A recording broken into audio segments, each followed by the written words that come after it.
How could an elementary school dropout create a multi-billion-dollar nationwide illegal gambling empire without an office, a secretary, or even an untapped phone?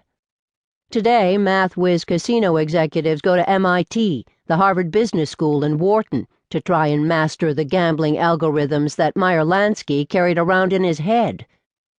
We know, according to the Kefauver Senate hearings in 1951, that Lansky prospered not only because he knew how to count, but because he was adept at bribing the sheriffs, judges, and county officials wherever he opened a speakeasy or an illegal casino.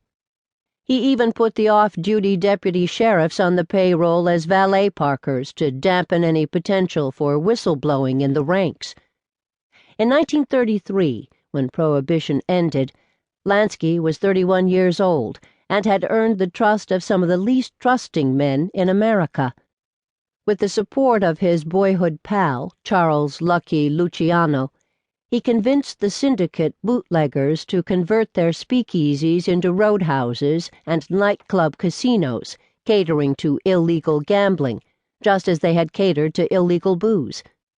The local politicians and sheriffs were now happy to go along and continue to take bribes to overlook the new illegal casinos, just as they had overlooked speakeasies. For Lansky and Company, the timing could not have been better. When Prohibition ended in 1933, the nation was in the middle of its worst depression. Banks were closed, CEOs were selling apples on the street, stockbrokers were going out Wall Street windows, while Lansky and his bootlegger pals were one of the only sources of major capital in the country. They were sitting on suitcases of cash, and it was Lansky who began investing their money in the illegal casinos, sports books, and telegraph wires that have kept the bookmakers around the country busy until the present day.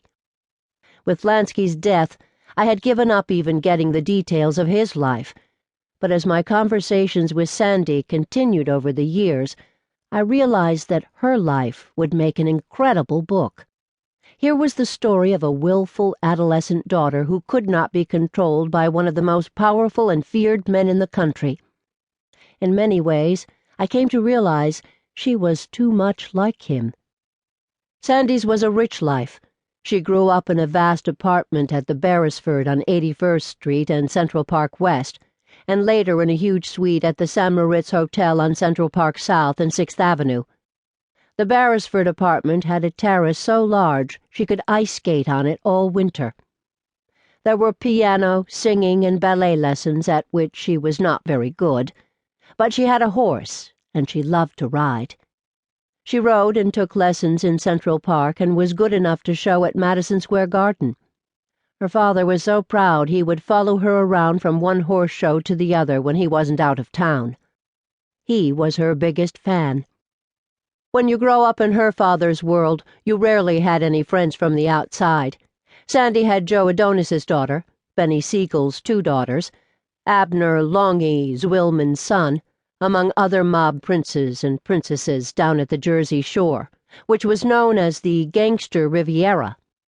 These children lived lives almost as insular as their parents. They weren't encouraged to bring strangers into the house. Looking back, there's no question that Sandi and the other progeny of the men who created organized crime were terribly isolated.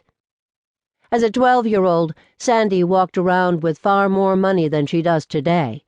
She always had $20 bills stuffed in her pockets, and she was always instructed to take taxis, which were considered a luxury back then. Sandi had been repeatedly told never to take a bus or public transportation, because her mother was worried that she'd be kidnapped. The children of wealthy mobsters like Lansky were often the subject of kidnappings, because it was impossible for men like her father to go to the FBI or police for protection. If their kids were kidnapped, Lansky and his cohort would be forced to pay the ransom and straighten things out later. Because of Meyer's travel schedule, scholastically, Sandi's schools changed with the racing seasons.